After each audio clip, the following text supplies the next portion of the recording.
All right, folks, thank you kindly for taking the time to watch that break, but we are ready to go with the other semifinals. So we got this best of 3, then a best of 5 versus Beyond, and we're all done for the day.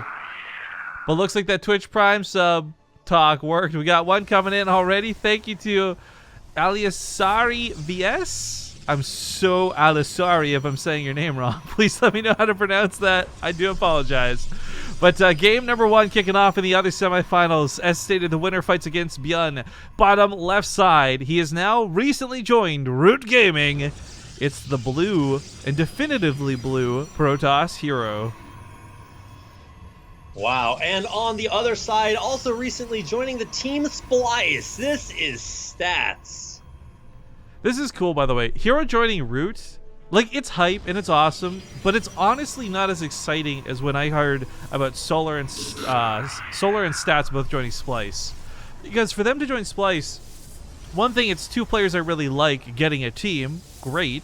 But secondly, it's a new team. Splice finally stepping into StarCraft. Like, a lot of people still don't know that Splice is a massive organization. This is not like 4 or 5 dudes trying to run a StarCraft team. They've got teams in other games. They've actually got this really awesome website. And they actually, funny enough, I didn't realize this till like 2 days ago. They share a lot of our sponsors. They're sponsored by both Twitch and Corsair, just like us. Yep. You know what Splice was called before they renamed to Splice? What's that? It was called Follow Esports. Really? That's how they started. They just made a website that makes it really easy to follow esports, which is still what Splice does. But then they had to rebrand because they weren't allowed to use Follow Esports as their name for like a team name or whatever. Because it was like Team Follow Esports. I'm like, just not great. That was not a good name, no. Yeah, so they got a sick logo. They got a sick brand now, Splice. And they're getting into all these new games. Their GM. Our CEO, Laser Chicken's big fan of StarCraft, so super sick to see Splice is an organization that's very well established in lots of other games get into StarCraft. They picked up Solar. I was like, okay, well, this guy makes sense because he's, getting out there, winning SSLs, doing all this Solar, stuff. yeah. Yeah, exactly. And then Stats on top of that, I'm just like, well, this is actually just so cool. And then right around the same time, it was like Beyond getting picked up by Expert. And I'm like, okay, this is actually what I love to see is organizations getting out there, kind of snatching up all of this insane talent. By the way, I would like to note that we do have at least 6 of the 8 players locked in, as no one else can possibly get points to dethrone them at this point. So it looks like Biol, Beyond, Stats, Solar, herO, and Alive are all folks that are going to be invited back for next week's $400 monthly finals. Damn. The rest are tied, and I'm going to, like, the last 2 spots, honestly, we're probably just going to pick off of whoever replies first. Between, like, Armani Classic, Creator, and Impact. And those are some insane names. Like, for instance, Armani's going to be playing in GSL coming up, so certainly would love to see more of that guy. He's kind of unrepresented, at least from what I feel. Does not have necessarily the same kind of pedigree as most of these other players we've been casting, so actually really hope that we get to see more out of him. And whoa, completing the shade into the base. Well, this is really interesting too. I guess I didn't realize how out of hand this had gotten. The overcharges will take care of this and the adepts will die, but normally it's just 2 adepts, right? And they hope to sneak by and hope to maybe catch them off guard, but that's where the 2 stalker openings is great. However, all 4 of these adepts did burn both overcharges, and now there's no overcharges to fend off the Oracle. I mean, 2 stalkers will eventually push it back, 3 as well, but I mean, you can still dive in and get some probe kills. Go straight for the natural, but there's stalkers there too. Yeah, it's kind of weird to maneuver your Oracle without respecting the overcharges, because you always just, assume pylons can shoot at you, which is such a weird sentence to say. Like, if you said that to me, a couple of years ago. yeah, I'd be like, wait, what do you mean? Like, I do all this, Brood War casting. It's like, well, pylons just can't shoot anymore, and, how drastically that changed the game when pylon overcharge was added in. But yeah, so overcharges primarily not something you have to deal with, but enough stalkers to defend. Well, it's really important that herO is ready to defend too. Any amount of complacency there without overcharges means that's 5 or 6 probes dead. This makes Stats' opening a little bit inferior in that regard, but ultimately not exactly out of the game. Just a bad start. Also, yeah, when it comes to harvesters, it's basically even anyway, so even shading those adepts in early didn't make that much of a difference. Yeah, I also want to give some big shouts to new subs coming in. Gung Sumi, Alfonsonator 3, that's a fun name to say, and Spligak. Thank you guys for subbing. Really appreciate it. And someone was asking about this earlier. We do send... So we regularly have people demand re-release replay packs. Obviously, you know, as a viewer who doesn't contribute anything, you're entitled to that, right? No, just kidding. Psych, because we send replay packs out to subscribers only. And we do it for almost every tournament we cast. So if you guys want your hands on some of the games that we've been casting tonight, for example, the best way to do that is sub to the channel, because usually about an hour or so after each broadcast, we just send out a big bulk of replays. And we actually have quite a few pros who sub to the channel, not because they care, they couldn't care less about supporting BaseTradeTV. They just want access to those replays. I mean, hey, you got to get it one way or another. And for a lot of pro players, getting access to high-level players and games like this is a great way to sort of level up your own play. I remember back in the days of Brood War, it was basically impossible to get replays because they were so closely guarded. And so eventually there was this one time where the Terran player C had his replays kind of like leaked, and all of a sudden the Western scene was just like leveled up insanely because they had this like top tier replays. So big pick off. Immortal there at the front. Massive pick off to start off that fight for herO, who was already looking a little bit better off the opening. And it looks like the warp in. Well, it's frosted tips versus no frosted tips.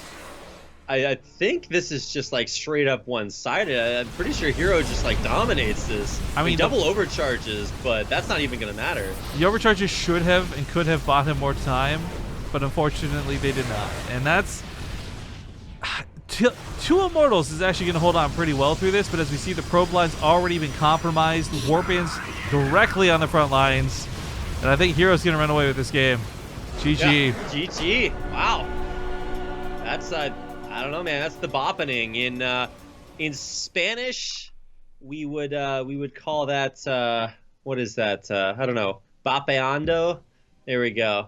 Do you speak Spanish? I actually used to speak fluent Spanish, but I haven't spoken it like conversationally in like 10 years, so I can still understand it. I just can't speak it. Well, thank you by the way to Rick Holt for that Twitch Prime sub. I'm gonna assume that was like Steve Holt reference, but nice. Back on the topic of replays for a minute though, what's kind of interesting is, I remember when I first got into casting, the organization I was with actually had to pay players to get access to their replays so that we could cast them later. I'm really glad that when Legacy of the Void came out, things like a year, actually I was even a little before that, like a year and a half, 2 years ago, things seemed to get a little more lax. Kespa was the only part of the world that was given a fuck about the replays. Even the players, when we asked, like, did not care. It was always like Kespa kind of cock blocking everybody, which, by the way, for better or for worse, like, I'm glad Kespa's got less of a stranglehold, I guess, on StarCraft right now, because it's been so fantastic watching that influx of people who are streaming, who are playing in our tournaments and other tournaments, even like since they were released from the clutches of like, no, you have to like practice and you can't play because you might play Pro League 3 weeks from now. Well, I would say that there's definitely, you know, lots going on right now, specifically when it comes to StarCraft. You know, the days they is a changing. Things are. You gotta take the invite, by the way. Oh, why? Why do I have to do that, Rifkin? Because you want to cast these awesome players. That's why. Oh, well, yeah, that. But the man keeping me down, guys. Anyways, times are changing, and I know things are like whatever. It's just I'm glad that, like, on one hand, it definitely sucked losing Pro League. There's no way to say that wasn't an unfortunate turn of events. I just love that there was some good that came of it, though, and it wasn't all just bad doom and gloom. Well, it's like the law of equivalent exchange. You know, once you lose something, you have to gain something else too, right? That's the way it works. That or Newton's first law of thermodynamics. I can't remember, but I learned about both of them in high school. So hey, what do you know? So let's actually get into this next game. I'll let you keep digging that hole over there. Well, it's like, you know, it's physics, anime, basically the same thing, right? Yeah, Full Metal Alchemist. Got it. You want me to throw you a shovel while you're down there, or you go with your hands? There's actually a live-action movie of that coming out next year. Big really? Fan. Yeah, that's either going to be really great because it has such a good story, or it's going to be terrible because they did a horrible adaptation. Well, I saw like movie posters and like casts for it, and it's like, I don't know, man. It's in the danger zone. Let me just put it that way. All right, well, ladies and gentlemen, game number 2, semifinals match. Winner goes on to fight against herO. In the bottom right, we have the red Protoss herO up 1-0. And his opponent on the other side. This is going to be in the red. Actually, I almost said that. Wait, no. Wait, no. Oh my God. No. In the blue. I was so confused. Like, who's on what side of the map? I'm just actually looking at this. I have my monitor like flipped upside down. I can't even tell which side the players are on. All right, in the blue, that's Stats. He is playing for Splice, but also for a chance to face off against Beyond in the grand finals. Yeah, it would be cool to have that BlizzCon rematch, but that first game, I mean, in fairness, it was like to the detriment of Stats' own build that really cost him that game. But herO also played that really well. He capitalized on timings. He had a great army composition. He nailed it when it came to doing things right. Yeah, the decision at the beginning to shade those 3 adepts in to try to get probe kills, like, I understand that if you can do that, you'll always just have a better economy, but even after that, the economy was just not that different, and when it comes to just not having enough stuff to defend, I mean, herO just bopped him afterwards, so gotta say, I want to see a little bit more of an even fight this time, and that does not involve shading 3 adepts into the middle of 3 overcharged pylons. Both players going to pull off a classic Protoss opening, though. Irony being classic isn't here, as both mothership cores head across the map. herO is looking to shake things up, though. Yeah, got that proxy pylon coming down at the behind the minerals at the 6th base. I guess depending on which order you want to take those in. But if I count the mineral patches, there's like kind of 6 of them. You reach the 7th up towards the top. Either way, all I'm trying to say is it's going to get a little interesting because this proxy is going to be going into a very early nexus here from Stats. Well, this gateway, I mean, the instant warp in is going to help out a ton, but what he scouts, I mean, Stats with these adepts, there's some suspicion here for certain. You're like, where's the Twilight Council? Where's the robot? You should be starting something else by now. Mm-hmm. As he saw no nexus, but whether that suspicion leads to solid defense or not, I mean, it is Stalker, so Stats has the fighting force to deal with this. He's actually already pushing out, looking for some sort of proxy, some sort of something hiding around the map. But herO's Guy Fieri Stalkers coming across the map, and he's got a lot of them already, not to mention those instant warp-ins are going to be hugely beneficial. But if Stats holds on long enough to get an Immortal out, he can certainly turn the tides of battle. Yeah, this is all going to be about this Immortal. If and when that Immortal does come out, that's really just going to make this too difficult to push into. I mean, Pylon Overcharge is already going to help in a big, big way. Actually, overcharge the further back Pylon first, just to usher those Stalkers out. Might should have used that on the front one, because that Pylon is actually taking a bunch of damage, and it will actually fall here. Nice force field, though. Oh my god, so sick. We'll actually pick off quite a few Stalkers there, but at the end of the day, more Stalkers means more damage, and that's exactly what herO has. 9-3 is the Stalker count right now, and there's an Immortal coming. But the Immortal's just going to get killed immediately if there's nothing else. Like, if there's even just one Zealot for these Stalkers to shoot, then the Immortal goes boss mode. But probes are dying. The natural base is perhaps forfeit. herO's not got to make a choice, right? Like, he's contemplating throwing down a Nexus versus just continuing to warp in endless units. And I think he's going to go for the soft contain. He'll have that Sentry here. He can force field the ramp.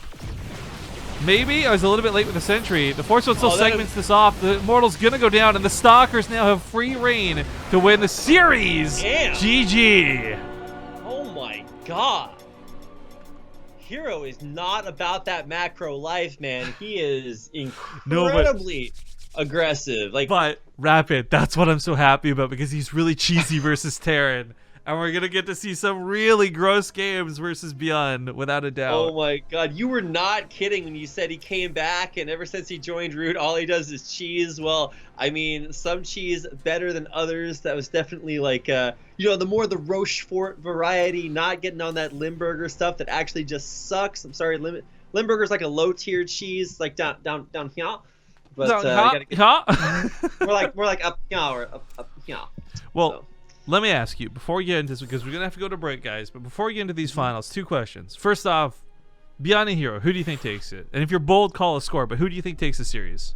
I mean, I've only taken pictures with one of these players before, and with this new hairstyle, I just got to go with Beyond. He's actually just balling out of control. So, gotta rep my home boy. All right. Then just for the sake of argument, I'll say I'll put my money on the cheesy hero that I'm expecting to see. Okay, Second question though is, because chat wants us to talk more anime. What other animes do you watch? You watch a lot of anime, or is it just like when you're younger type thing, or what? Well, it's mostly just like so I used to date someone who was really into anime. It was like super weeb, like had body pillows and everything. And I'm like, you know what? Okay, I'll give it a try. What was his name?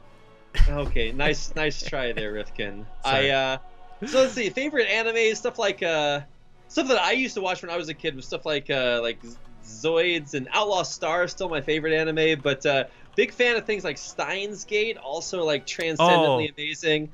I love Steins Gate. Erased just came out. That was also super sick. So there's a few good ones out there. I loved Steins Gate actually more than I probably should, but Erased was fun because Fear Dragon, Zombie Rebel, and myself watched that while we were staying in Texas for DreamHack last year, and we just kind of all chilled on the couch watching it on the TV. That was a pretty good anime as well. For myself, just while we're waiting for people to join in and stuff, I'm not gonna lie, I'm really sad right now. There's a big hole in my heart and in my life because the most recent season of JoJo's Bizarre Adventure just finished up, and there won't be another one for some time. Okay, well, I can't really commiserate with you there, but that's going to. I like your subtle hint that I should join the lobby, so I did join the lobby. What subtle hint? You're like just, all day while I've been waiting like, you're waiting on people to join the lobby. You're getting more subtle just because I'm actually, if I could just say, getting better at joining the lobby on time. No, I'm actually confident 100% of the games I've had to say get in the lobby. It's not even about being subtle at this point. Not 100%. Give me like 10%. No, you're right. Not 100% because like 10% I've had to tell you leave the game so that you can join the lobby. We all have our struggles in life, right? You know, some people have a hard time getting out of bed in the morning. I have a hard time joining lobbies sometimes. One step at a time. Wrap it. I love you, man. Don't even worry about it. We're going to go to a commercial break, though, guys. 2 minutes before we get into the grand finals. And once again, if you guys are feeling generous enough to donate today, if you're looking to sub, all these things are going to be split with Rapid as a thank you to him for casting with me tonight. So just so you know where and how everything's going. And look, oh, you finally followed the channel. You can type in chat now. I can. That's cool. All right, we'll see you guys in 2 minutes.